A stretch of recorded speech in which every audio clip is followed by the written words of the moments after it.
एक बच्चा रोज अपने पिता से पूछता कि उन्हें मंदिर में दाखिल होने की इजाजत क्यों नहीं है, लेकिन पिता के पास कोई जवाब नहीं होता। गांव के दूसरे बच्चे उसके साथ क्यों नहीं खेलते थे, ये बात उसका बाल मन समझ ही नहीं पाता था। वो ये जानना चाहता था कि जब सभी बच्चे खेलने जाते हैं तो उसे बकरी चराने और घास काटने क्यों जाना पड़ता है। वक्त धीरे धीरे उसे जिंदगी की कड़वी हकीकतों से मिलवाता चला गया और हर मुलाकात के साथ देवानंद का ये इरादा और पक्का होता चला गया कि वो अपनी जिंदगी के इन हालातों और किस्मत को बदल कर ही दम लेगा। आज हालात ये हैं कि देवानंद ने अपनी ही नहीं पूरे गांव की किस्मत बदल दी है।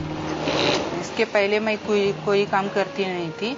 देवानंद सर के कंपनी में जब से मैं जा रही हूँ तब से मेरा बहुत कुछ अच्छा चल रहा है। बच्चों की स्कूल भी अच्छी चल रही है। मैं अपना मकान नहीं था, लेकिन अभी मैं अपना खुद का मकान लेके और घर ही बना दिया है। देवानंद लोंढे आगे और जाने दो और हम उसके पीछे हैं।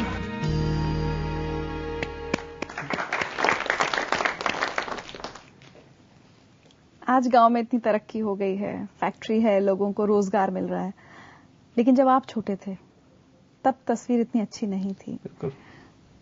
अपने बचपन का आप क्या बांटना चाहते हैं आज? बचपन ये था कि एक तो मेरा जो कस्बा है, एरिया है, वो जैसे ड्रॉट पोन बोलते हैं अपन, जो है कि अकाल का ये था और जहाँ अकाल हमेशा आता रहता है। गांव में स्कूल था, स्कूल के साथ ऐसे कि बच्चे जा रहे तो हम भी जा रहे, लेकिन स्कूल जाके ऐसा लगता था कि जैसे सैटरडे संडे छुट्टी रहता था तो काम करना है, क्योंकि स्कूल का जो भी खर्चा है वो पूरे पिताजी और माताजी के काम से होता था। तो काम करके छोटा सा अपना ही कुछ बुक्स हो या कुछ है वो खरीद ले। दूसरी चीज है कि जैसे कि सैटरडे संडे कुछ बकरी भी रखी थी कि ताकि 2 पैसे मिले कैसे भी करके।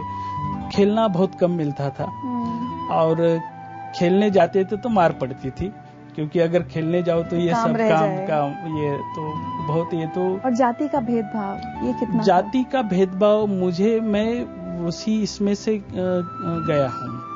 मेरे स्कूल के अच्छे फ्रेंड्स भी थे कि जो ऊपर कास्ट के थे, उनके साथ हम खेलते थे, उठते बैठते थे, लेकिन घर में जब पता चला, घर में अगर जाना है तो अंदर नहीं आने देते। अगर पानी चाहिए तो एक अलग से ग्लास आता था, तो ये सब होता था। और एक प्रकाश की बच्चे की शादी थी और हम खाना खाए, मेरे फ्रेंड के साथ भी गए। को एक मंदिर में शादी थी, तो हम जब खाना खाने बैठे तो एक आदमी ने मुझे हाथ से उठा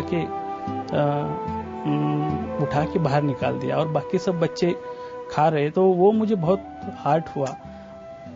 घर में बहुत ज्यादा गरीबी थी, माँ को उधार लेना पड़ता था आपकी पढ़ाई जारी रखने के लिए। 10वीं का एग्जाम का फॉर्म भरना था, लेकिन फॉर्म की कीमत थी 80 रुपए, लेकिन मेरी माँ के पास और पिताजी के पास उतने पैसे भी नहीं थे। तो मुझे याद है वो अच्छी सी कि एक जो महिला, उसकी हस्बैंड जो आर्मी में थे, उन्होंने रेंट पर यानी इंटरेस्ट पर 80 रुपए पर इंटरेस्ट भी दिया था। तो 80 रुपए उन्होंने लेके आए और हम स्कूल का फॉर्म भर दिया, वो एग्जाम का फॉर्म भर दिया और हम 10वीं कर दिया। अच्छे मार्क आ गए, फिर आगे चले गए।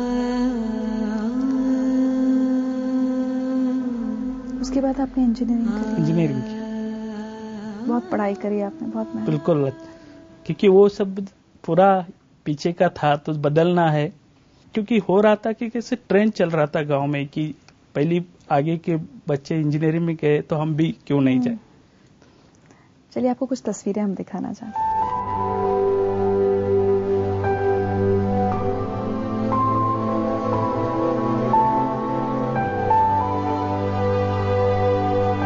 ये जो शुगर फैक्ट्री है जिसमें मेरे पिताजी काम करते थे, जैसे मेरी इंजीनियरिंग खत्म हुआ तो हमने ये किया कि अगर कहीं बाहर जाना है तो क्यों नहीं यहाँ अपन एक इंटर्नशिप के लिए उनसे पास जाएंगे और पूछेंगे कि आप मुझे काम दे दो। ऐसे तो वाइस चेयरमैन हमारे गांव के थे, तो उनको बोला कि मुझे मेरा इंजीनियरिंग तो खत्म हुए, तो इंटर्नशिप के लिए मुझे ये कर लो, आपके अगर जगह होगी, आपके पास पोजीशन होगी, ओपनिंग होगी तो बोल दो।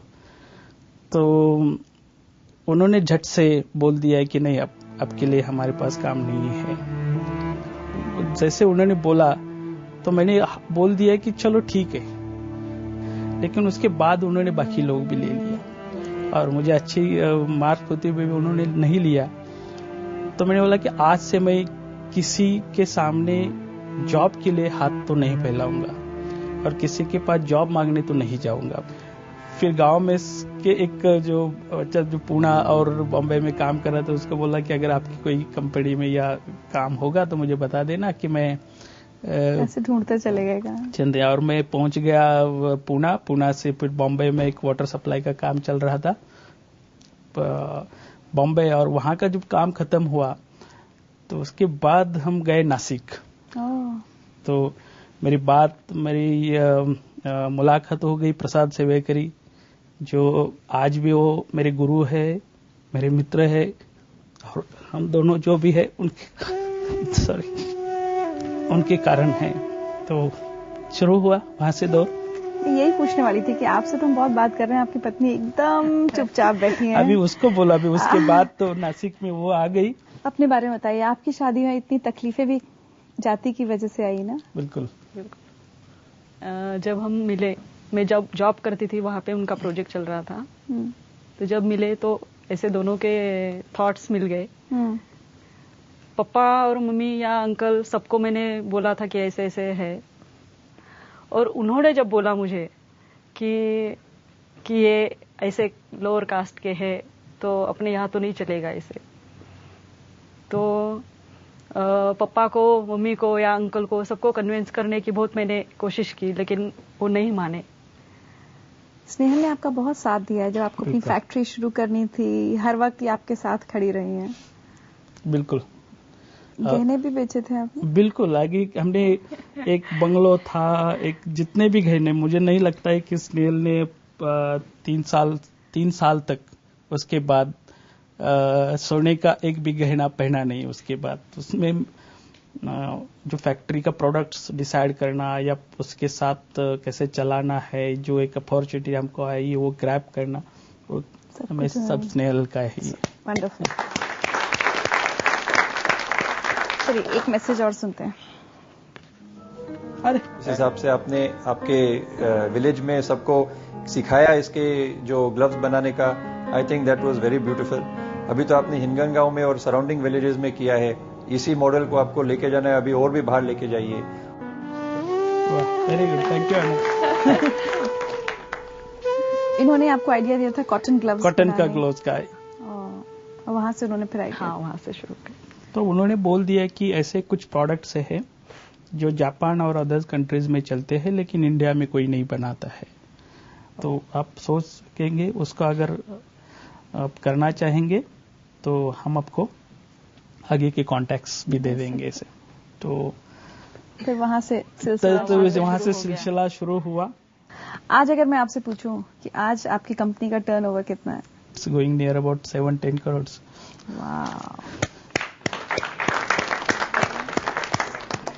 आप दोनों से मिलकर बहुत अच्छा लगा और बहुत कुछ सीखने को है आप दोनों से, the chemistry and the way you struggled together.